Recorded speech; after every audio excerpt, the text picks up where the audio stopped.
Hi guys, Paul here. Welcome back to the Anfield View. Welcome back to, I was going to say new show, but let's be honest, it's not a massive production company. It is just me and the great YouTube channel. So let's say it's a new segment, we're going to call it, guys. So welcome back.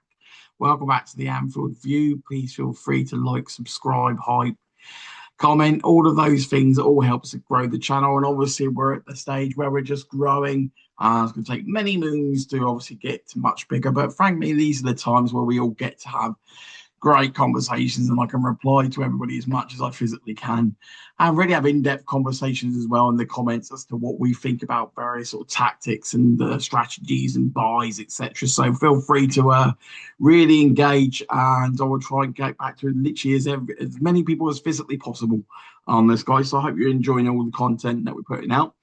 Right, new segment before I sort of digress or go down some sort of tangent. New segment is going to be called the reality check.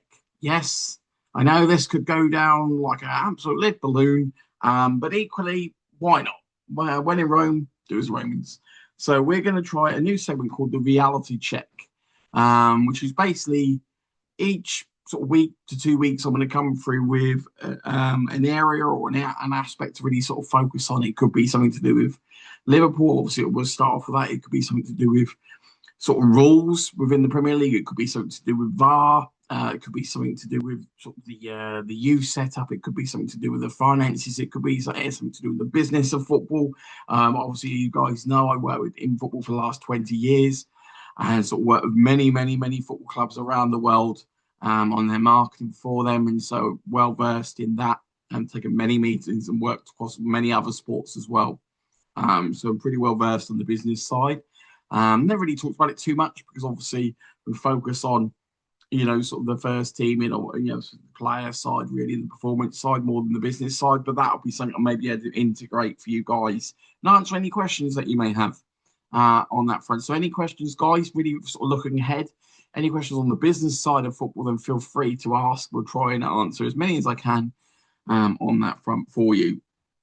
Right, so the new segment was not a series because obviously we are not a TV production company. So new segment is called the reality check, and so this is going to be start off nice and cheerful. What happens if Liverpool don't do much more business, or i.e. we get a couple of players, but then nothing, that sort of reinvents the wheel ultimately. And so let's kick off. Let's get straight into it. No time like the present. We're all busy, so hopefully wherever you're watching this, wherever you're listening to this, hope you will enjoy on that. It's going to be great to hear your thoughts. So the topic for this reality check, episode one, on this. So it is a premiere, it is a new one for ourselves, which will be what happens if Liverpool do next to no more business. Bear in mind, I cast Jack A as a January signing. Really, that obviously sort of proved in obviously the summer, but realistically, the legwork and everything was done then. Whilst it will be officially counted on the summer's transfers, I'm counting on January essentially. So really, we're looking at Muniz so far for me. Counting on sort of the efforts that we put in now. So let's start at what happens if we literally only get a couple more players, let's say 20, 30 million, and that's sort of it. Well, from an Iriola perspective, I'm going to start on these areas. Regardless of who comes in to the squad, no matter who we buy, even if we bought another five more £100 million players, we can improve the fitness. I think it's a resounding hell yeah. Yes, you're right, Paul, 100%. I can hear it being shouted down the wavelines, and yes, we all agree. As a standing ovation to every single Liverpool fan given to themselves for basically acknowledging that our fitness was absolutely atrocious last year. Whatever the rhyme or reason it was it as simple as our entire pre-season was obviously completely all over the shop because of Jota? Could well have been. Nobody's. I'm not saying that. To some extent, you deserve an explanation as to why they were so unfit, but we're never going to get it. But to some extent, you feel that you do deserve a. I mean, even if they came out and just said the reason they were unfit for the vast majority of the season was because of that, then you'll be like, okay, well, appreciate considering the vast amount of money. Like, but the weird scenario is Liverpool fans are customers. They're not just fans. They're not just supporters. Yes, they're fans, supporters, but they're customers. And just from a pure customer perspective, when customers spend that level of money, I do think they're owed an explanation sometimes. It's a very weird conundrum across football, across the board. Fans and supporters are treated as if they're not owed anything. Yet, if it was any other walk of life or any other walk of business, when you spend the sort of money that supporters and fans spend, and that essentially the customers from a business perspective, then you would be entitled to a hell of a lot more explanation than what we actually get. Madness, isn't it? Really, sometimes I mean, and I'm generalising, so I'm not picking anyone apart. I'm just saying that it is madness with football across the board how little explanations fans and supporters truly get, considering just the sheer amount of money and that we actually spend. And without fans, there is no football. Without fans and supporters, there's no football. Why? Because the TV wouldn't pay the money. Because why would anyone want? We saw it during COVID. Why football was absolutely atrocious. Watching football without fans is just watching a glorified training session. It's just boring. Eventually, it's just boring because there's just no atmosphere.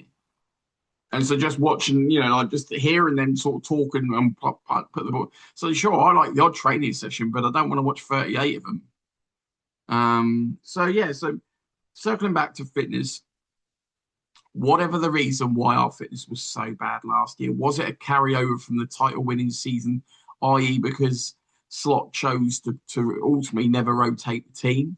Did he run down the players to the nth degree? I think that's point one.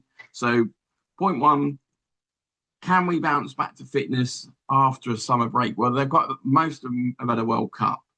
So, the worry that we had where we've gone Slot burnt out 14, 15 players, refused to squad rotate pretty much on the season we won the title, hence why we crashed and burned February onwards in that title winning season. Are they going to get a break now? No, essentially, because a good proportion of them have gone into the World Cup as well. From that, not everybody, but a good proportion of them have gone into the World Cup. Was it down to the fact that Slot gave him too much of a break because of the tragic circumstances? Yes. Was it down to his tactics and how he wanted to play? Yes. There was no logic to the fact that we would play slower, more methodical, and what's meant to be a more controlled manner, yet look galactically more unfit than a Jurgen Klopp team that would be energetic and hell for leather. So there was no logic to the fact that we were so unfit, bar the fact that we run him into the ground the previous season, and the fact that we weren't putting in the shift on the training ground. So can we improve in the fitness? I don't think we can get any worse. We've already got injury-prone players. We've had them for ages, so that's nothing new. The club loves to carry injury-prone players way too long. We've done it for the last 10, 15 years. And that's no slight on the players, because when they play, they make it hard, because we all want to keep half the players that have been injury prone, but equally it poses real problems on the makeup of how we put this squad together. Because we think they're there, but they're not really there in terms of availability. And so it's a bit of a ruse, as in, yeah, but you got him there, but it's like, yeah, but how much if he's only there 30% of the time? In terms of putting your squad together, that's no use. You're basically going into a season hoping that you can have a good season rather than expecting to have a good season. And that's no way to really be approaching a season. Hoping to win a title, sure. Hoping to have a good season based on fitness records that aren't always great is not a good situation. Do I feel we can improve the fitness? Absolutely. I'm banking a whole heap load on Iriola working their fingers to the bone to get us back to where we used to be on the fitness side.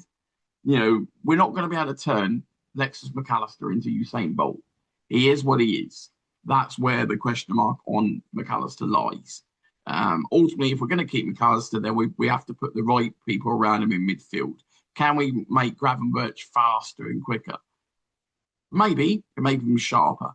Can we turn him into a defensive midfielder? If he doesn't have that mindset, then and he doesn't want to play there, then no.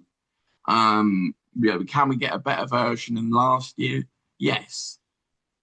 Soboslai, I think, sort of was at peak fitness, but I do think there is a world in which we can only be better for being fitter. And you can only match the opposition in terms of fitness by putting in the training. You can't match them in terms of speed if some of these players just aren't quick. And so that's where the squad makeup is crucial, and we'll come to that obviously later on. So we tackled fitness. Can we improve that? Yes. I think that's a really big area of focus for Iriola in this squad. I didn't agree with what was happening with the squad last year. I really didn't. The bottom line is, was the makeup of the squad right in terms of numbers? No. Personnel, probably not. No. Did we sell too many to appease the budget? Yes. Should we have probably brought one less massive buy to actually get a couple of more in terms of depth? Yes. But ultimately, should we have rotated players like Chiesa, Jones, Endo, Gomez, Trainioni, Rio a lot more? Yes. For the first 4 or 5 months of the season, a lot of those were fit. Should we have rotated them? Yes. There's debate. The resounding answer is that we could have got more out of that squad last year. And we could have kept some of the key players fitter if they'd been rotated more. And Slot just didn't do that. So we come to that. And there's also a quick point on that is, it pretty leads into the next one of mine, which is called squad usage. How we use the squad. How are we going to use Rio? How are we going to use Trainioni? How are we going to use Curtis Jones? Are these players that are actually going to get a proper usage this year? And I'm like, Rio, can he play? Yeah, there's a limit between working somebody to the bone like we did with Michael Owen, albeit I'd still argue that. Who's to say if we didn't do what we did with Michael Owen, he wouldn't have achieved the great things that he achieved? People always talk it like, oh, yeah, but he wouldn't have got burnout. Look, he had a heck of a career. He achieved more in 4 years for us than some players have done in 10. Look, he did great in Real Madrid. Did it pan out how he wanted? No. Still went on and played for Newcastle and Man United afterwards. So it wasn't like people talk as if his career was awful. There's no given guarantee that just because you manage somebody's career to the nth degree, they're going to get 15 years at the top. Doesn't work like that. Alan Shearer had a cruciate knee ligament injury, and that sort of take away his pace. Saw Jabril Cisse have a broken leg. There is Nicholas Anelka just sort of sabotaged his own to some extent. There is no. You look at Balotelli, loads of talent prior to obviously when we got him. Let's not talk about the time when he was with us. Prior to that, had all the talent in the world in the early days. So like you can always sort of play the if buts and maybe, and we need to wrap him up in cotton wool. It's like bottom line is nothing's guaranteed. Tomorrow is not guaranteed. You can't just keep planning for tomorrow on the hope that equals 10 great years down the line. Can't always be negative either, but there's a balance of he needs a certain amount of games just to bring him on and to improve him. If he isn't getting at least half of the games this season in some form or another, whether that's, I think he needs to get at least a quarter of the games as a starter and at least a quarter of the games off the bench as a bare minimum to really improve him, for him to start maximizing his potential. Otherwise, you're holding him back. And he's never going to maximize his potential if he's not getting enough minutes. He's hit that point where the youth setup has achieved all it can do for him now. He needs to be playing at a high level. So I think squad usage is crucial for us. It leads into the fitness element. Can we get more out of players by training them harder and training them smarter?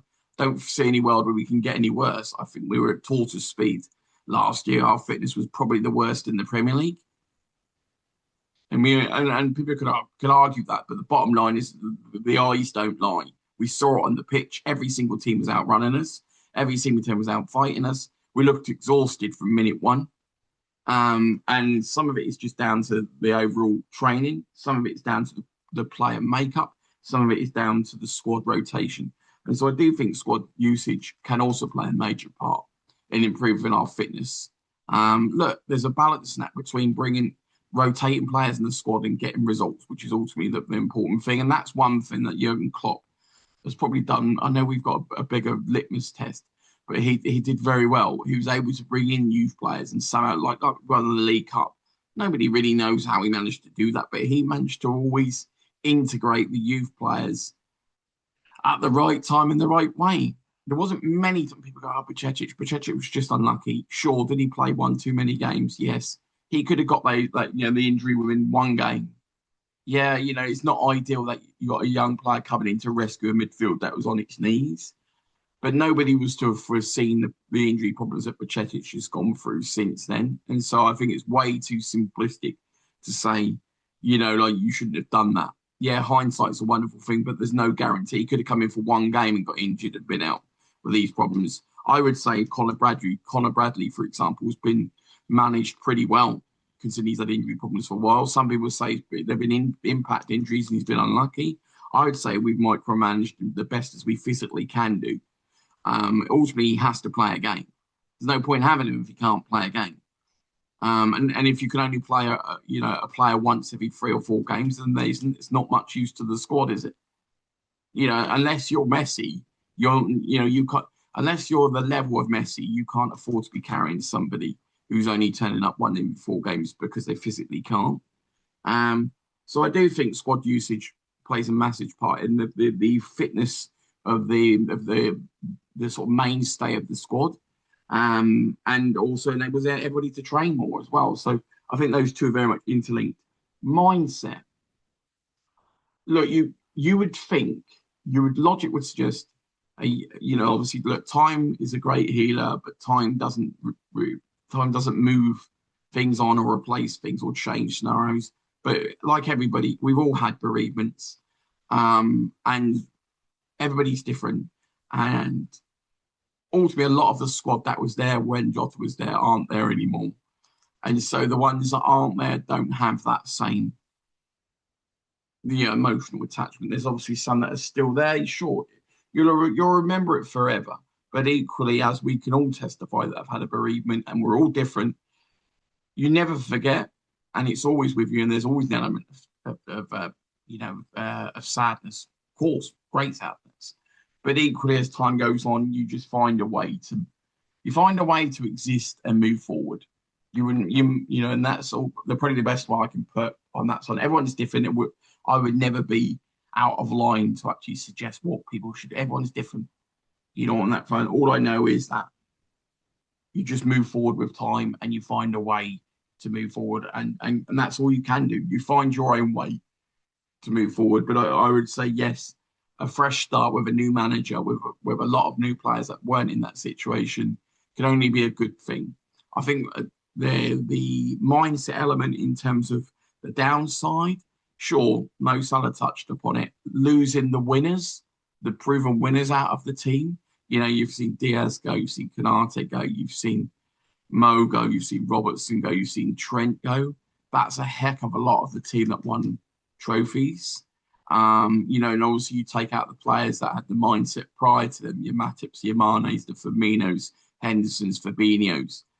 There's been a massive amount of churn of proven winners and proven players that were at an elite level for a long time. And so we do need to establish this new order of mindset. And for all of the great players that we had, I wouldn't necessarily say they were flash. And I do worry a tiny bit that we've got a little bit too much sort of glimmer and shine and not enough class and grit. And that's my only question, is that I don't doubt that we have some of the talent. It's how much of it is willing to put in the grit and the real, I suppose, professionalism that's required to really get to the top. So as much as the players that went before them had immense amount of talent, for all the talent that they had, they put in a heck of a shift as well. And so that would be my only slight negative on the mindset is this crop of Liverpool's, this makeup of Liverpool squad really got the mindset DNA, and can Iraola get them to have the mindset DNA to really maximise their talent and really achieve for the team and not just for themselves? I'm not saying they're performing just for themselves now. I'm just saying, but can they all gel? Can they elevate? Can they really go to the next level? You know, my old CEO from years gone by, a great man, used to say, I won't do the chant, but used to say we, achieve a certain amount as individuals, and we achieve a certain amount as a team, and his focus is very much it's great to achieve as individuals, but ultimately as a collective, you achieve so much more as a team, and that's really where we need Liverpool to pull together. At this moment in time, it's much for many a year, like Steven Gerrard couldn't have got any more out of his career. And boy, did he achieve his own individual, but he carried the team as well. There's only so much he could do on his own. And whilst the team worked like crazy, for him, the squad just had limitations, all in the squads that he was in. So we've done fitness, we've done squad usage, we've done mindset. Anyone who's just joining now, this is the brand new segment as we call it, not series, brand new segment. It's the premiere today. It's the reality check. So we're talking. I know you're probably going to throw a shoe up the screen, or fall off a treadmill if you're listening to it while you're doing that. Yes, if Liverpool only do a minimal more transfer business from here, which is probably the words that absolutely nobody wants to hear. But let's just say, worst case scenario, Liverpool fall asleep for the next month and a half and don't do any more transfer business, or for some weird reason feel that we've got more than enough, which would be absolutely, I'd be befuddled, and I don't think I've used that word in a while if they ever came to that conclusion. This is the scenario I'm painting the picture of. The areas that we can control at this moment in time if everything goes pear-shaped on the transfer window front. Fitness, we've covered. Mindset, we've covered. Squad usage, we've covered. I would be interested to see how he brings up. I took a look this morning, and I'm going to do a squad analysis in a different video for you guys. I took a look at the youth setup this morning to sort of see really where we're at with numbers. I mean, I've seen a lot of sort of smaller boys that have gone under the radar in the last 18 months. A lot of them have been defenders. We've been stockpiling sort of defenders for 1 million, 2 million, etc. Do seem to have a hefty old youth setup in terms of numbers. The problem that we've had with Slot is that we haven't seen usage of the actual main squad. So we really haven't seen. So players that have already broken through Rio, Trainioni, for example, and then obviously they're not getting that much usage of training, especially Trainioni's case, hardly any. And then you obviously look at the obviously players like Chiesa, Endo, Jones, and Gomez, in terms of their rotation. But I suppose something does get lost as well. What about the players behind that? And I know everybody always talks about, Jadon Danns. I'm going to come to the on the squad analysis, but just to give you an idea, you've got Jadon Danns, Cade Gordon, Will Wright. They're probably the three names that would spring to my mind. Will Wright was made on the bench, not really made any minutes per se. Jadon Danns, injury problems, Cade Gordon, injury problems. That probably sums up a little bit of where we're at with our youth at the moment in terms of the ones that are there or have made some breakthrough, albeit in sort of Klopp days, have just stagnated because of injury. Essentially, not their fault at all, but has that window of opportunity come and gone? Maybe. Not, maybe. We'll find out this year, because I think reality-wise, we need to see what on earth is going on with our youth players. A lot of these need to start playing in cup games, just so we know whether they can make the step up. What's the point of stockpiling youth apart from flipping them for a profit? What's the point of actually stockpiling youth players if none of them are breaking through? It's just facts, isn't it? People will sit there and say, "Oh yeah, but Rio's broke through. We bought Britain." It's not Pawnee bunches. We did not make Rio. Rio was purchased for a fee from Chelsea, when most people already knew of Rio's talent at that point. Raheem Sterling, we did not make either.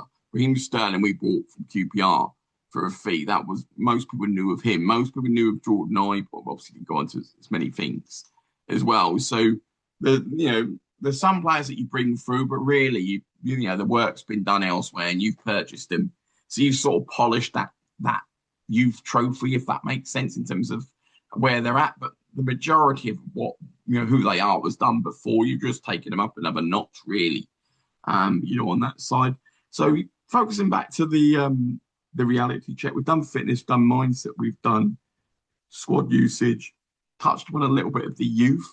I will be interested to see what Iriola thinks of the youth players beyond just Trainioni and Rio. How many minutes do those two get? Who else will be brought into the squad? Because if we're not going to go out and buy a defensive midfielder, then do we have anybody in the squad that can do that? Do we have anybody in the squad that's got pace, that can work the odd game for 20 minutes, as a winger? Do we have the odd player that can do something in midfield as a destroyer? Do we have, the key attributes of pace and speed and strength. Do we have any of that in the youth setup that we don't have in the senior setup? So we don't have a crazy amount of it in the senior setup. And so, so I think we've covered a good proportion of it, guys. And I think the last one really comes down to motivation. Look, you would hope the entire squad are motivated to the moon after the manager being sacked after, for me, the worst season I've seen in Liverpool's history in my era. And that's 1970 upwards. It's the worst season I've ever seen in terms of performance, in terms of results. And that includes Roy Hodgson. And so for me, you would hope they would be motivated to the moon. You would hope players like Wirtz would want to show the world exactly who Florian Wirtz is, and not this.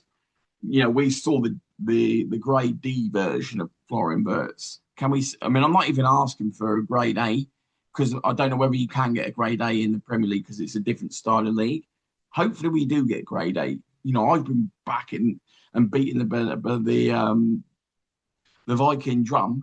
To sort of use the World Cup scenario at the moment, but I've been backing that drum, and hitting the drum for Wirtz for years. And so I would be very disappointed if Wirtz didn't come good to the level that, or at least even a grade B version of what he was, in Germany and for Germany.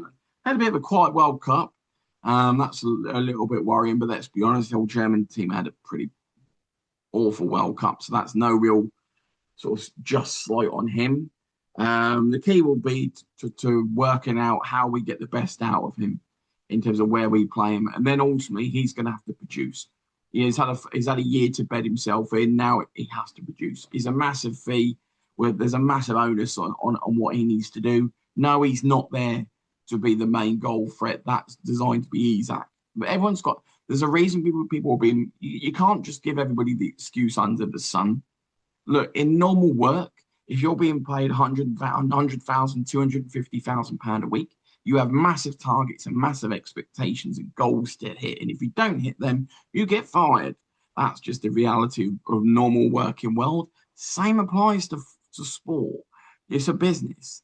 Ultimately, it's okay to say Isak needs to be scoring 25 goals a season as a minimum. It's okay. We shouldn't have to apologise or put a caveat to that. He's being paid a huge amount of money to do precisely that. That's his job. That is squarely, first and foremost, his job.